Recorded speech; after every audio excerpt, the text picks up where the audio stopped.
Hey everyone, and welcome to Almost Cancelled. I'm Peter, that is Connor, and we're going to talk about The Expanse, Season 1, Episode 5. It's called Back to the Butcher, which is one of the best references to Back to the Future I have ever heard in my life. Full spoilers for the episode, as always. And we were kind of right about this one, in the sense that obviously it had to take a bit of a downtime. Yeah. Although amusingly, I don't think you were right about them shying away from Holden and the space crew. If anything, we got more of them because there was nothing on Earth. Yeah, I was wrong. I'll say it. I was wrong on that one. I'm going to cut I was wrong out there. I'm going to set it as my ringtone. I'm going to enjoy that with much love. I feel like you're going to get that on one of those little playback recorders. Every time I say something, like you go, look, you just play it back at me. I need a soundboard. I just need, Yeah. I need lots of free things recorded. Just hit them as I go. But this one, the main bulk of this one was Holden, Nagata, the whole, the survivors. The Martian didn't last very long. Lopez is already dead at the start of the episode, so he didn't make it for long. I did enjoy the bubble of blood, and the zero gravity hitting the face. That was a nice What's little. not to love? It was just a simple little thing, but I like it. Oh, yeah, I agree. But yeah, so it's them debating whether or not they should accept this, because it was actually introduced in a really cool way where Burton's on the chair, he's getting his legs fixed, and I like how you can just see the bone sticking out as well. a bone sticking out, and they use this thing that they've got like a spray thing that does it, but then like this like harness they put around it kind of like sucks in, Yeah. and he's walking around like normal for the rest of the episode. So clearly their medical tech is pretty good, and none of them are even doctors. They just know how to use this. It's simple enough to. Yeah. He's like, right, so no one knows where we are. No one knows we survived. We survived both these ships. We're out Transmissions off. We're just floating. here. Yeah, we're just floating. Yeah, the pilot's like cloaked us so that no one can see us. Kamal's done that. And it's like, well, who sent us a message? And then they all turn around and there's a message like on the screen. And that sets up, and it, actually, because we spoke how last episode, how it was interesting, who Fred Johnson, whose name we didn't know in the last episode, but we've definitely learned it now. We had seen him in episode 1 briefly, and he popped up again in the last episode for one scene, and we noted that, well, this must be important. Why is he popping up now for one scene when it feels less relevant to everything else going on right now than anything else? And now it's relevant. And well, I think it was simple. We need to remind the audience he exists before this message, because when the screen turns on and it's him, we're like, oh, it's him. Oh, this is interesting. Like, why is he reaching out? We know he's with the OPA, but more than that, we see that he's intimidating. But obviously, throughout this episode, we learn a lot more about his actions and his demeanor. But no, so the intros start really well, and he offers them safe passage. Come to my station, and we'll let you in, whatever. And the team debate it, and Holden's like, well, we probably should go, because if we show up at a Mars station, we'll look like terrorists because we've survived these two ships, and there's not a single Martian alive to corroborate our story. Verify that, yeah. And like they say, if they turn on their ID, as soon as that comes on, every Martian ship will know where they are, and it's like, okay, this isn't going to go well. And if they make it to Ceres, because they can't turn stuff on, they'll just maybe shoot them out of the sky. So it's not actually the sky, it's space, but you know what I mean. Because they can't verify who's coming in. It's just like a rogue Martian ship. So set up this problem, and a lot of the episode is them kind of debating on the ship, and Nagata's against it. She seems to be really dead set against going with Fred Johnson, but she eventually comes around to it. But there's a little slice of life moments on here. They kind of slow down, and we see Holden find the kitchen, and he's like excited because there's coffee. Yeah. And just little things like that. But they eventually decide to go. Yeah, but obviously by the time they make this decision, we get the idea of why it's such a conflicting choice. Because immediately, I think it's Nagata that brings up, oh, we know what he's like and what he's done. And they go, oh, yeah, but that was 10 years ago. People change. And it's like, oh, okay. What is this person? Well, that's a good time to bring in the flashbacks that we get throughout this episode. We get a flashback at this space station where the workers are having a... It started as a protest, but it turned into more of a kind of siege type situation, in that they've taken over the space station, and they've got demands. And I did recognise his voice. I recognised Fred Johnson's voice over the comms, because at one point they talked to the UN ship, which is trying to negotiate with them. We get a sense that this father who's leading this sort of revolution, if you will, and his daughter, and obviously when it became clear everyone on this ship was going to die, obviously I left this, but at first I was like, oh, who's that girl? I bet she grew up to be someone that we know. She's just the perfect age. It's 11 years ago. It's just perfect. She'll be in her to about 20 now. But that didn't come to pass, obviously. They set this up, and they even try and surrender. After some debate, they surrender. And there's a lot of, they internally debate about, oh, we shouldn't surrender because of this. But the main guy's like, nah, like, we have no weapons. We can't fight. Yeah, it's like, well, we got women and children. Like, what are we going to do? And interestingly, paralleling with what happened with Holden, which actually is one of the funnier points of the episode, is Kamal actually gets a transmission of just a TV broadcast essentially from Ceres or whatever, and they see this is them for the first time seeing all of the hubbub on Ceres, and they see the whole "Remember the Can't" with Holden's face like painted next to it. Yeah, and there's a lot of nice touches before this. Like obviously we see it there on the TV, but you see it graffitied on the trains just in the background. It's just everywhere if you look for it. I'm pretty sure we've been seeing it for like 2 or 3 episodes as well, because we've seen it. We've seen like it was like this futuristic spray paint, and I think it was the end of episode 3. We seen this where the kid was sort of almost lasering it onto the wall with this thing. Yeah. But no, it's cool. It's cool that that's built up. So when he sees it, for us, it's kind of it's normal. We've been seeing that around, but for him, it's like, oh crap. But it's the way they sort of like bring him onto the bridge. It's like, you didn't mention our names in that transmission, did you, or anything like that? It's like, no, why? Here, you're famous. But that should be fun for him. It should be. But like I say, that parallels what happened in this flashback, because just before the ship gets blown up by the UN, they send out this transmission saying, this is what we did to everyone. We've tried to surrender, but they're not listening to us. It's like this last speaking of, and I assume this got out, because maybe not. It's hard to tell.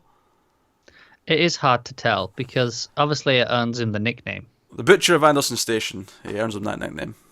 Yeah, it's a pretty cool nickname, but it doesn't really tell us whether or not the transmission got out, because you could get it for either way. What I loved about it though is we see them all blow up in the ship, and it cuts to this beautiful slow motion shot of the dad and his daughter floating in space with all the debris dead. Really really dark stuff. And as the camera sort of like spins round and comes down to not Anderson, sorry, that's the name of the station, Johnson standing out in a sort of walkway outside his ship in a suit with his mag boots on, just watching the destruction. And it comes up, that's when the caption comes up saying the nickname. Yeah. I think that's a really big moment for him as well, because obviously he's just decimated this ship full of people, but he has the guts to go and physically stand there and watch what he's done. Yeah, and it makes you want to question, like, is this him taking responsibility and the pride of him accepting what he's just done and watching what the repercussion of it, or is it him being gleeful? Like gleeful, yeah. That is the only word you could use for that. And I'm not entirely sure which it's meant to be, but both are really interesting. Yeah, if he's admiring his handiwork, then help our crew. Yeah, help them indeed. But the best part about all this though is that it actually transitions from that shot of him. Caption comes up to his second message after they've like sent a confirmation saying they're coming to him, and he's like, "Oh, we'll give you safe passage. You're safe here." I'm like, I don't know if I trust you. But this is the thing, because now we know what their dilemmas are, because they know all this. This is clearly public record, because this is they know this nickname and they know what he's done and they know to be afraid, perhaps. Yeah. So, but it was a really good transition. It really set up the idea why they should be. And I think us not finding out exactly what he did until right before the moment where he says, "Oh, you'll be safe here. We welcome," Yeah, and it's also at that point we know they've accepted, so it's too late. Yeah. So you have this just sinking feeling set in as it does the cut to him replaying that message. So yeah, that's the stuff on the ship with the space crew. So the rest of the episode, of course, is with Miller on Ceres, and he's investigating, of course, Julie still. very, very long drawn out investigation, but he does get somewhere in this episode to an extent, because he tracks down a friend of hers. Yeah, so someone who was close, and well, I say friend. I mean, he respected her, because once he interviews him, he talks about how she was determined and she was sacrificing herself, Say And friend because there's not really a better term to really describe it, is there? yeah, the closest thing we've found to one of our friends anyway, this Yeah. far. But it gets a little bit further, and he has this theory that her ship was going to intervene with this other ship that I don't think we'd heard about before this episode, but it was a ship that was leaving the Phoebe station, which was the big sort of thing where I was like, oh, right, okay, we know about that. Mm. So all these things seem to be tying in with each other. And his theory is that this ship was going to intervene for that, and whatever all the bloodshed's been for, it's been for whatever was on that ship. Yeah. Which makes you question what on earth is on it. Yeah, that adds to the mystery, which is really nice. Well, there's a lot of good things throughout his investigation on this episode. There's a fantastic scene with Jared Harris when he's at the what I was thinking reminded me a lot of Blade Runner. He's eating noodles at this little sort of, just walk up and sit, Shack. yeah, kind of place. Yeah. And they have this great scene where Jared Harris offers him, oh, this is the guy who stabbed your partner. I say stabbed, skewered probably is a better term. And he essentially offers this up, and I like the relationship they're building with him, and that he's clearly got goals. He has an agenda, Ulterior motives. ulterior motives, yes, but he's playing it in a very sly. I'll help you. It's almost. I'm trying to think of another example of this from another character, because there's definitely other example. Almost like a.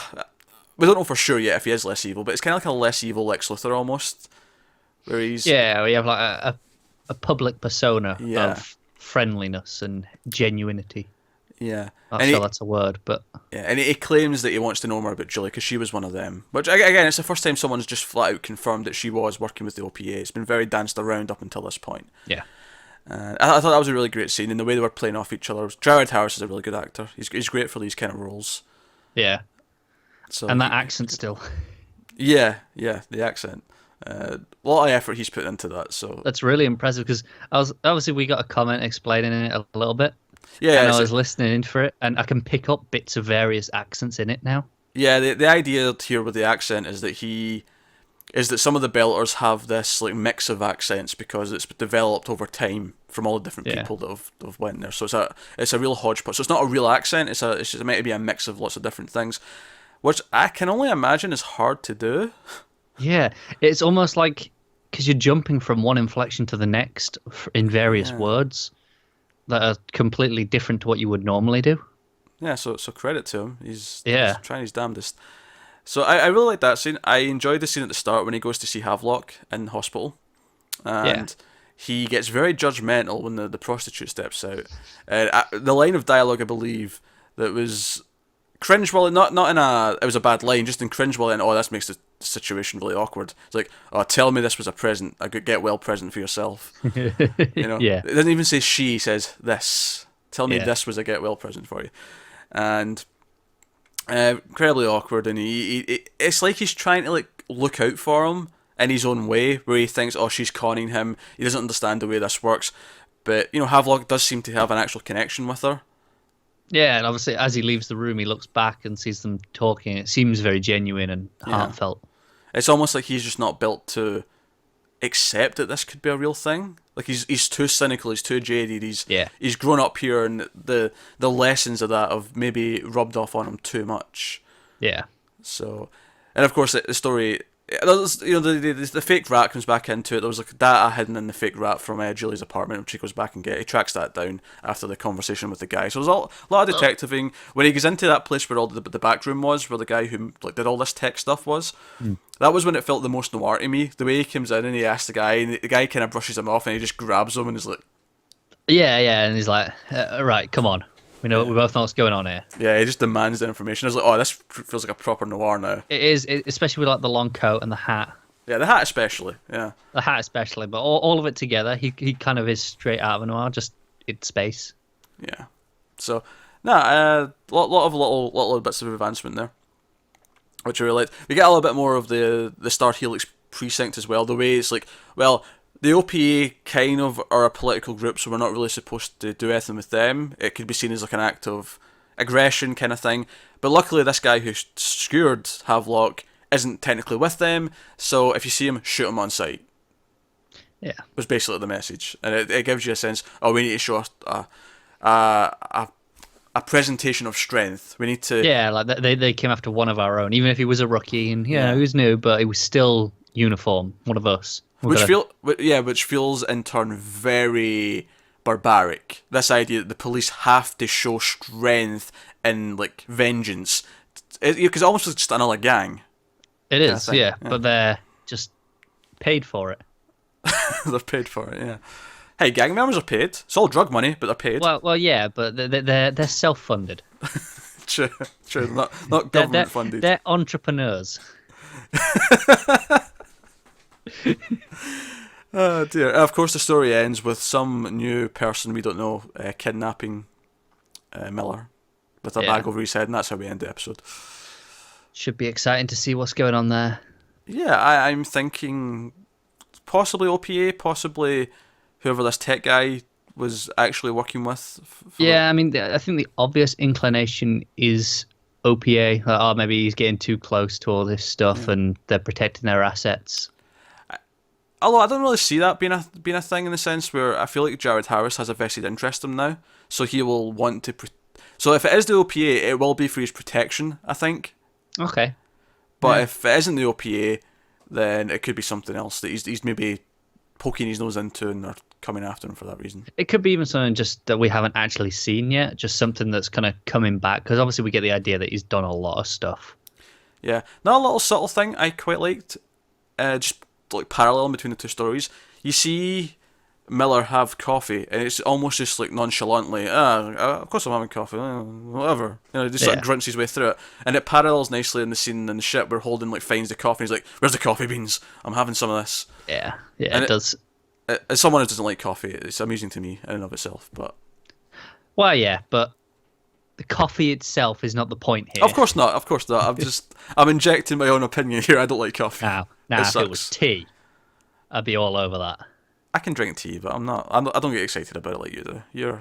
I get very excited over tea. Mountain Dew, though. If he finds some Mountain Dew and he's happy about that, I'm all for it. Look, at least there was a link between coffee and tea. Mountain Dew. Hey, that'd be harder to find in space.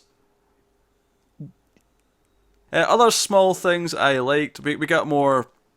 Just a couple of character things. Just going back to Miller, his conversation with the female cop that he's friends with, and I use friends kind of loosely, they're kind of antagonistic, but they obviously have a history. And the way she expects, he's just doing this for a payday because he can, the rich daddy, and that's why he's doing it. But then he sort of like, he shuts the door and he's like, no, this is what it's about. This might be really important. This might be related to everything that's going on right now. Yeah. And again, just little character tidbits. And then likewise, the stuff we learn about Julia, the way that he kind of assumes, it's just a rich girl trying to get back at her dad, and that's what the other guy thought as well. But no, it's not really that. She really cares. She's really it's something real. Yeah, which makes her more interesting as a character. And she's not really a character. She's kind of a plot. She's almost a plot device. It's the other thing that makes her a character is that we have had something with her. Yeah, but it's working more because they are building her up to be more interesting. Even if she is already dead, it's kind of like, but she cared about this, and if it's linked to everything that's going on, what did she know? What was she involved in? And it builds that. Yeah, and it makes it, if we do get a reveal that she is dead, it will have some emotional weight as well, because we got a sense of who she was, at least, even if we never met her properly. Yeah. So there you go. That's episode 5 of The Expanse. Still really liking it. We're, of course, catching up one per day. So look forward to the review of 6 tomorrow. Thank you very much for watching. Let us know what you thought of this one. Like and subscribe and all that stuff. It helps us out a lot. And there may or may not be an outtake after I say goodbye. So thanks for watching, guys. We'll see you next time. The rest of the episode, of course, is Willis on Ceres doing more investigating. And he gets a little bit somewhere. We also see him... Sorry, did I say Willis? You did. I was just questioning. I was like, Willis?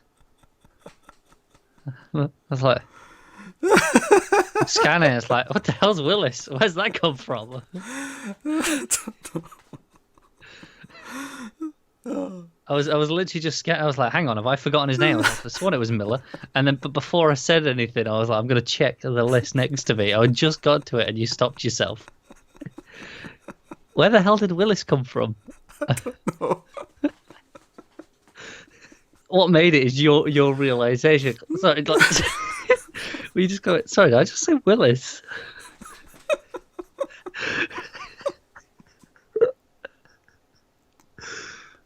Oh Jesus! Alright. I'll start that bit again. Alright. Please.